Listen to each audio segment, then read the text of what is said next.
Hello मैत्रिणींनो, नमस्कार. रेखा स्पेशलमध्ये सर्वांचं स्वागत. आज आपण हिरव्या मुगाचं सूप बनवणार आहोत. तर यासाठी मी 1 वाटी भिजवलेले मूग घेतलेले आहे, अर्धा इंच आलं, 4 लसूण पाकळ्या, 2 हिरव्या मिरच्या, चवीनुसार मीठ आणि थोडासा हिंग. तर आपल्याला हे अतिशय पौष्टिक असं मुगाचं सूप बनवायचं आहे. त्यासाठी आपण आता हे मूग कुकरमध्ये छान शिजवून घेणार आहोत. आपले मूग हे छान शिजलेले आहे. मी याला 3 शिट्ट्या घेतलेल्या आहे. छान आपले मूग छान मस्त मऊ झालेले आहे. आता आपण हे काढून घेऊया.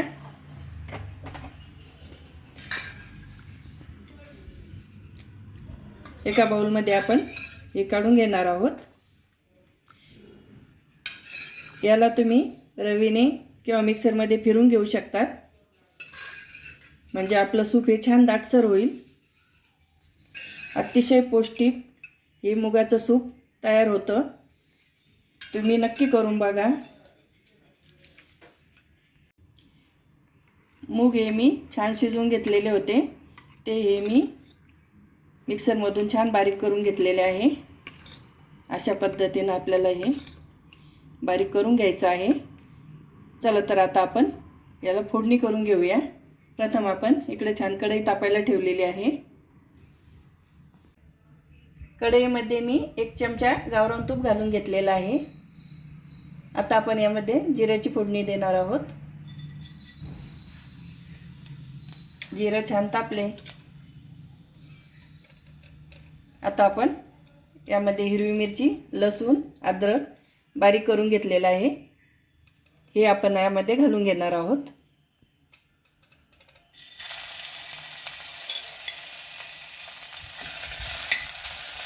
छान परतून घ्यायचं आहे.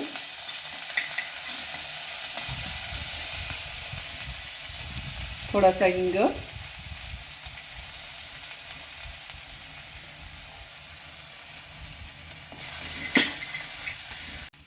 यामध्ये आपण थोडीशी हळद घालून घेणार आहोत. हळदीमुळे आपल्या सूपला छान कलर येतो. यामध्ये आता आपण हे बारीक केलेलं मुगाचं कढण हे घालून घेणार आहोत. यामध्ये आपल्याला अर्धा ग्लास पाणी ॲड करायचं आहे.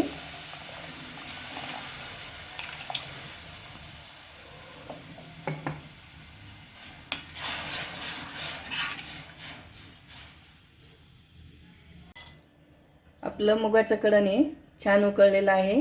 छान उकळी आलेली आहे याला. आता आपण याला थोडंसं मीठ घालून घेणार आहोत.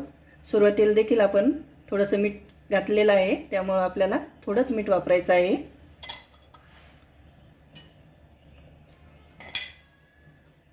यामध्ये आपण कट केलेली कोथिंबीर घालून घेणार आहोत.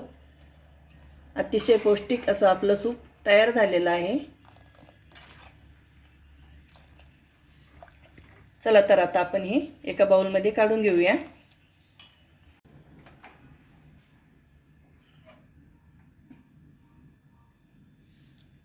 मस्त आपलं सूप तयार झाले. आता आपण हे बाउलमध्ये काढून घेऊया. अगदी गरमागरम आपलं सूप रेडी झालेलं आहे.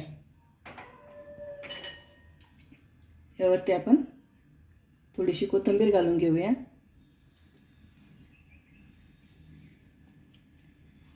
तुम्ही देखील अशा पद्धतीनं नक्की करून बघा. खूपच पौष्टिक आणि टेस्टी असं आपलं हे सूप तयार झालेलं आहे. लहान मुलांना किंवा मोठ्या माणसांसाठी हे सूप अतिशय पौष्टिक आहे. चला तर मग तुम्ही देखील नक्की करून बघा. तुम्ही जर वजन कमी करत असाल तर हे सूप तुम्ही नक्की ट्राय करा. याने झटपट आपलं वजन कमी होतं. तर कशी वाटली माझी रेसिपी कमेंट करून नक्की कळवा. लाईक करा, शेअर करा, सबस्क्राईब करायला विसरू नका. धन्यवाद.